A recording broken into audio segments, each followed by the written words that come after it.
Hello, good afternoon વિદ્યાર્થી મિત્રો. મજામાં? હું આરતી આપ સૌ વિદ્યાર્થી મિત્રોનું ફરી એક વખત શ્રી આર.એચ. કોટક પ્રાઇમરી સ્કૂલના ઓનલાઈન એજ્યુકેશનમાં સ્વાગત કરું છું. ધોરણ 8 વિષય ગણિત, પ્રકરણ 11 માપન. તો આજના આ લેક્ચરમાં આપણે નવા પ્રકરણની શરૂ કરીએ છીએ. પ્રકરણ 11 માપન. તો આ પ્રકરણની શરૂઆત કરતાં પહેલાં, આમ તો જો કે દરેક પ્રકરણની શરૂઆત કરતાં પહેલાં આપણે અગત્યના મુદ્દાઓ એટલે કે ઇમ્પોર્ટન્ટ પોઈન્ટ્સ વિશે આપણે માહિતી લઈએ છીએ.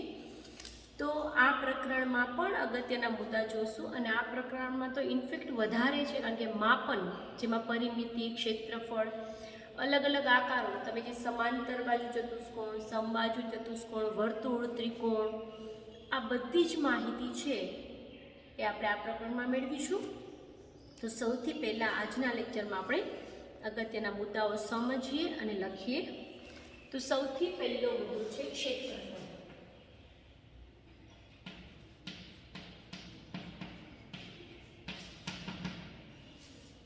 તો ક્ષેત્રફળ, જે આપણે ગયા ધોરણમાં પણ ક્ષેત્રફળ શીખી ગયા, 7મા ધોરણમાં, કે કોઈ પણ વસ્તુએ રોકેલી જગ્યા, ઇનફેક્ટ માની લો કે ત્રિકોણ દોરો છો તમે, તો ત્રિકોણનું ક્ષેત્રફળ શું? તો કે ત્રિકોણે જે જગ્યા રોકેલી છે, જેટલી જગ્યામાં ત્રિકોણ બેઠો છે એને કહેવાયનું ક્ષેત્રફળ. આપણું ક્ષેત્રફળ તો કે આપણે અત્યારે ઊભા છીએ તો પગે રોકેલી જગ્યા એટલું ક્ષેત્રફળ કહેવાય. તમે પલાઠી વળીને બેસો તો તમે બેસીને જેટલું જગ્યાનું ક્ષેત્રફળ રોકેલું છે, સૂવો છો તો સૂતા સૂતા તમે જેટલી જગ્યાનું રોકેલું છે એને કહેવાય ક્ષેત્રફળ. ક્લિયર? તો કે ક્ષેત્રફળની વ્યાખ્યા લઈએ તો લખજો વિદ્યાર્થીઓ કે કોઈ પણ આકૃતિ વડે અથવા કોઈ પણ આકૃતિએ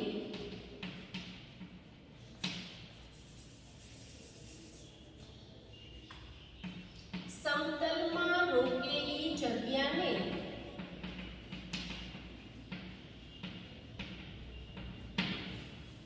ક્ષેત્રફળ કહે છે. કોઈ પણ આકૃતિએ સમતલમાં રોકેલી જગ્યાને તે આકૃતિનું ક્ષેત્રફળ કહે છે. ક્લિયર? હવે જોઈએ આપણે પરિમિતિ. પરિમિતિ આપણે ઘણું ગણ્યું, બરાબર? પરિમિતિ એટલે, ચલો હું બોલું એ પહેલા વિચારો, પરિમિતિ એટલે શું? તો કે કોઈ પણ આકૃતિની દરેક બાજુઓના માપના સરવાળાને પરિમિતિ કહેવામાં આવે છે.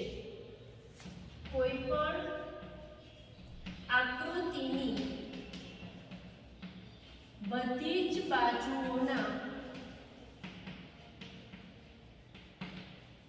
માપના સરવાળાને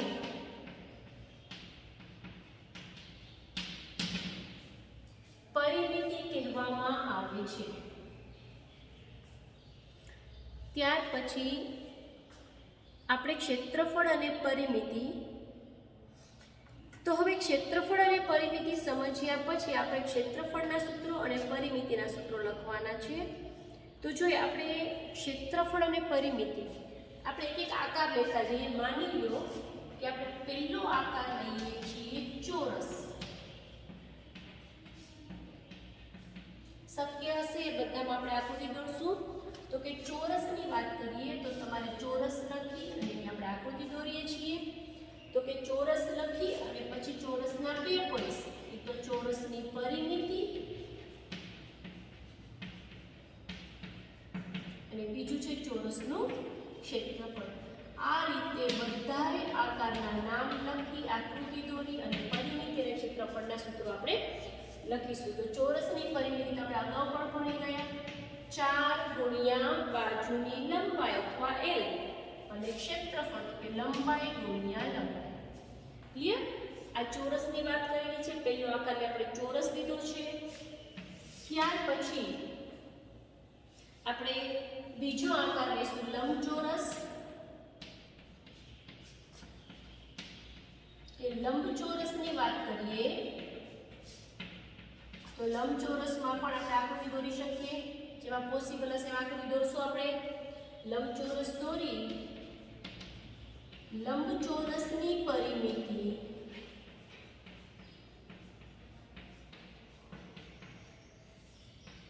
લંબચોરસની પરિમિતિનું સૂત્ર છે 2 કૌંસમાં લંબાઈ વત્તા પહોળાઈ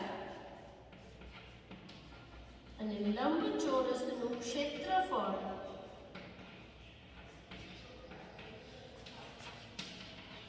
લંબાઈ ગુણ્યા પહોળાઈ. બરાબર છે. ત્યાર પછી આપણે ત્રીજી વસ્તુ લઈએ છીએ ત્રિકોણ.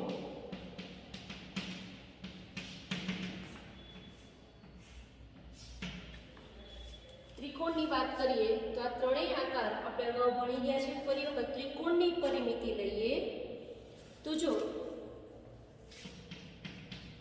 કે ત્રિકોણની પરિમિતિ માટે ત્રણેય બાજુઓના માપનો સરવાળો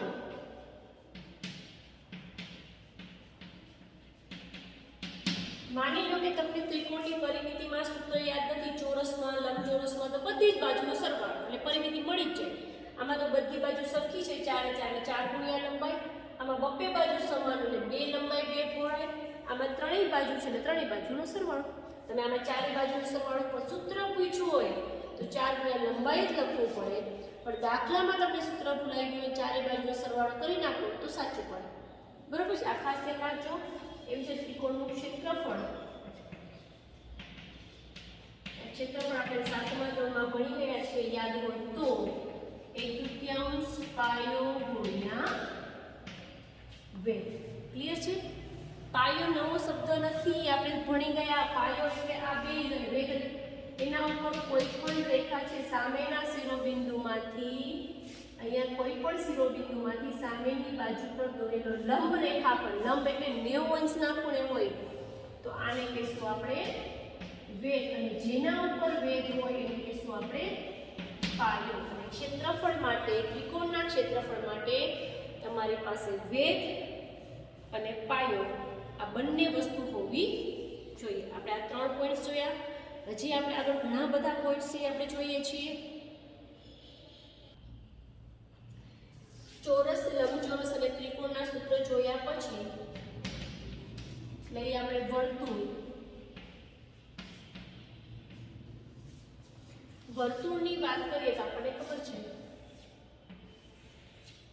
વર્તુળ જેમાં એક કેન્દ્ર હોય, કેન્દ્રથી વર્તુળની સપાટી સુધીનો ભાગ એટલે એને આપણે ત્રિજ્યા કહી શકીએ.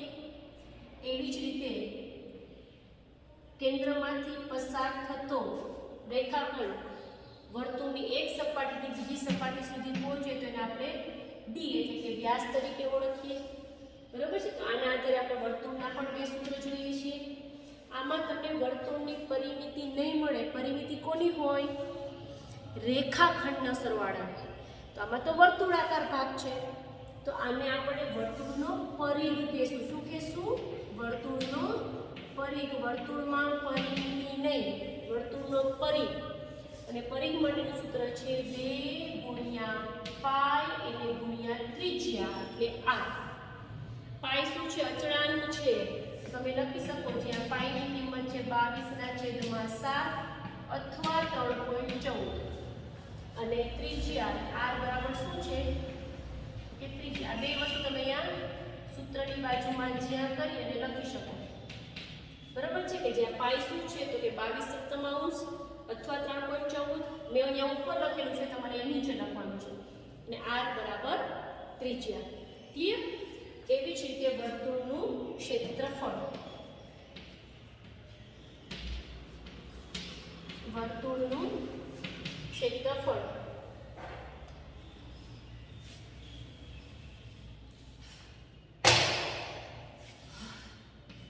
પાઈ r સ્ક્વેર. આ બે સાથે લખી નાખીએ કે જ્યાં પાઈ બરાબર તમે 22/7 લઈ શકો અથવા 3.14 અને r બરાબર ત્રિજ્યા. બરોબર છે? આ ખાસ ધ્યાન રાખો. વર્તુળની વાત કર્યા પછી આપણે ચોથા નંબરની આકૃતિ વર્તુળ જોઈ છે. ત્યાર પછીની આકૃતિ જોઈએ છીએ આપણે અર્ધ વર્તુળ. દરેકમાં આકૃતિ દોરવી. અર્ધ વર્તુળ એટલે આ. બરોબર છે? આ અર્ધ વર્તુળ છે. અહીંયા તમે કેન્દ્ર આપી શકો અને તમે ત્રિજ્યા આપી શકો. બરોબર છે? તો અર્ધવર્તુળમાં પણ તમે અર્ધવર્તુળનો પરિઘ અને અર્ધવર્તુળનું ક્ષેત્રફળ તમે લખી શકો કે અર્ધવર્તુળનો પરિઘ જોઈજો, આના વર્તુળનો પરિઘ છે એના કરતાં અડધો એટલે અર્ધવર્તુળ. તો વર્તુળનો પરિઘ છે અહીંયા 2πr, એનું અડધું કરો એટલે કે એને 2 વડે ભાગો તો 2 બે ઉડી ગયા અને વર્તુળનો પરિઘ અર્ધવર્તુળના પરિઘનું સૂત્ર શું આવ્યું? πr. એવી જ રીતે અર્ધવર્તુળનું ક્ષેત્રફળ વર્તુળનું ક્ષેત્રફળ છે πr² એને અડધું એટલે કે 1/2 πr². ક્ષેત્રફળ અને પરિમિતિની વાત કરીએ તો ક્ષેત્રફળ અને પરિમિતિમાં આપણે ચોરસ, લંબચોરસ, ત્રિકોણ, વર્તુળ અને અર્ધવર્તુળ આ 5 આકૃતિઓના સૂત્ર જોયા છે. હજુ 1-2 સૂત્રો બાકી છે, આપણે જોઈએ આગળ. ત્યાર પછી 5 આકૃતિ જોયા પછી છઠ્ઠા ક્રમે આપણે લઈએ છીએ સમાંતર બાજુ ચતુષ્કોણ.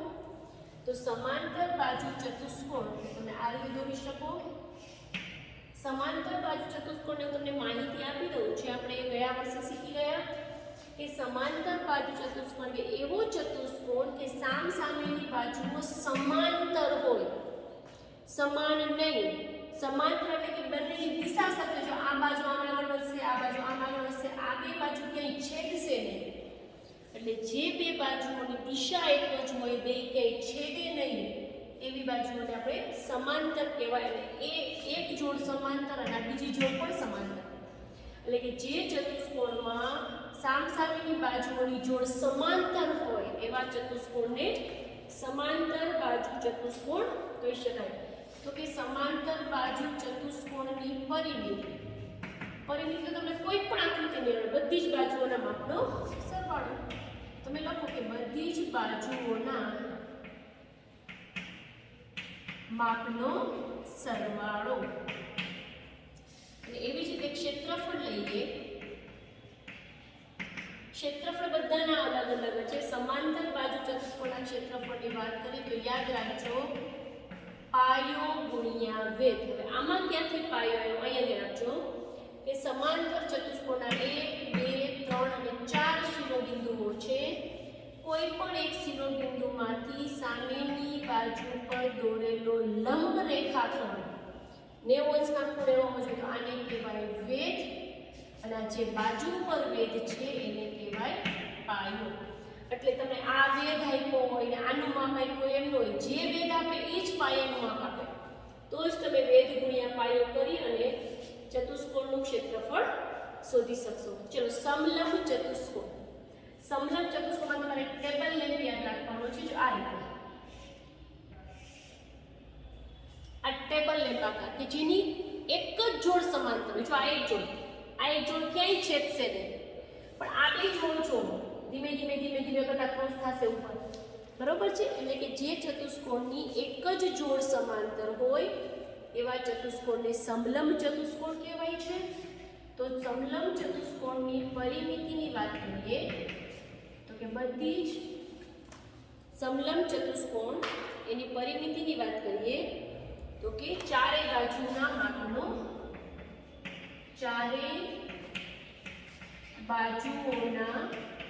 માપનો સરવાળો, બરોબર છે. અને ક્ષેત્રફળની વાત કરીએ, ક્ષેત્રફળ બધાના અલગ અલગ તમારે યાદ રાખવાના છે. ક્ષેત્રફળની વાત કરીએ તો સમલંબ ચતુષ્કોણનું ક્ષેત્રફળ છે યાદ રાખજો 1/2 એને ગુણ્યા આ સમાંતર બાજુ 1/2 એને ગુણ્યા સમાંતર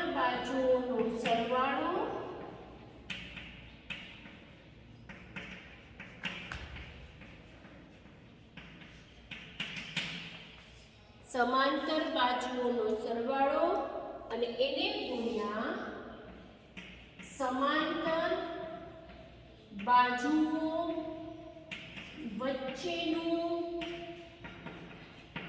લંબ અંતર. આખું સૂત્ર છે, યાદ રાખજો, 1/2 એને ગુણ્યા સમાંતર બાજુઓનો સરવાળો, એટલે આ બે બાજુના માપ આપેલા હોય અને સમાંતર બાજુઓ વચ્ચેનું લંબ અંતર, એટલે અહીંયા કોઈ એક વેધ આપેલો હોય, જો આ રીતે, અને લંબ અંતર પણ કહી શકાય, વેધ પણ કહી શકાય અને ઊંચાઈ પણ કહી શકાય. એટલે આ જે છે આ રીતે ભાગ આપેલો છે જે કાટખૂણો બનાવતો હોય અને આપણે શું કહેશું? લંબ અંતર. આ સૂત્ર પ્રમાણેનું નામ છે, એટલે આને વેધ પણ કહી શકાય. બરાબર છે. પરિમિતિ ચારે બાજુઓના માપનો સરવાળો અને 1/2 ગુણ્યા ક્ષેત્રફળ સમાંતર બાજુઓનો સરવાળો અને એને ગુણ્યા સમાંતર બાજુઓ વચ્ચેનું લંબ અંતર. હવે લાસ્ટ 8મી આકૃતિ જોઈએ આપણે સૂત્ર મુજબ. સમબાજુ ચતુષ્કોણ.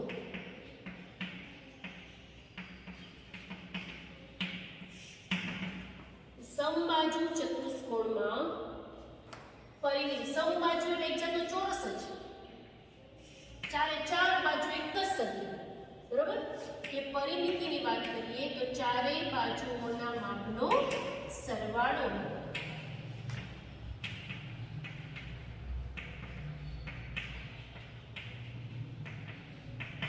અને ક્ષેત્રફળની વાત કરીએ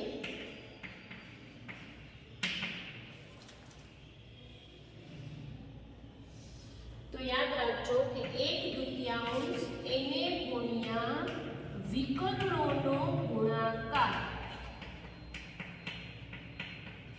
1 મિનિટ, વિકર્ણ એટલે શું?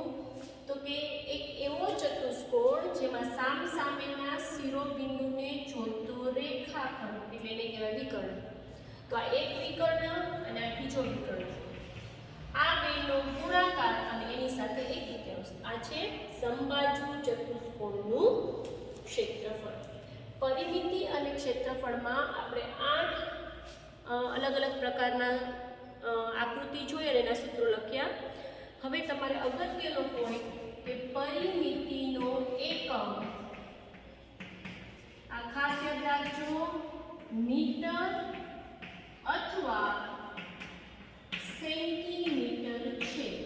તો બાજુનું માપ સેમીમાં, તો પરિમિતિ સેમીમાં, બાજુનું માપ મીટરમાં, તો પરિમિતિ મીટરમાં. અને ક્ષેત્રફળનો એકમ,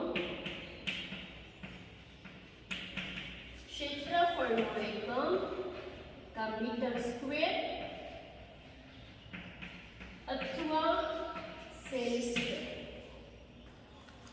બરોબર છે વિદ્યાર્થીઓ? આજના લેક્ચરમાં જે આપણે બધા જ સૂત્રો જોયા પરિમિતિ અને ક્ષેત્રફળને ધ્યાનમાં રાખીને, તો આ બધા જ આકારોની આકૃતિ એને મગજમાં યાદ રાખી અને પછી એના સૂત્રો છે એ તમારે યાદ કરવાના છે. બરાબર? તો હવે આજના લેક્ચરમાં આપણે અહીંયા સુધી રાખીએ અને નેક્સ્ટ લેક્ચરમાં સ્વાધ્યાય 11.1 ના દાખલા ચાલુ કરીશું. Okay, by.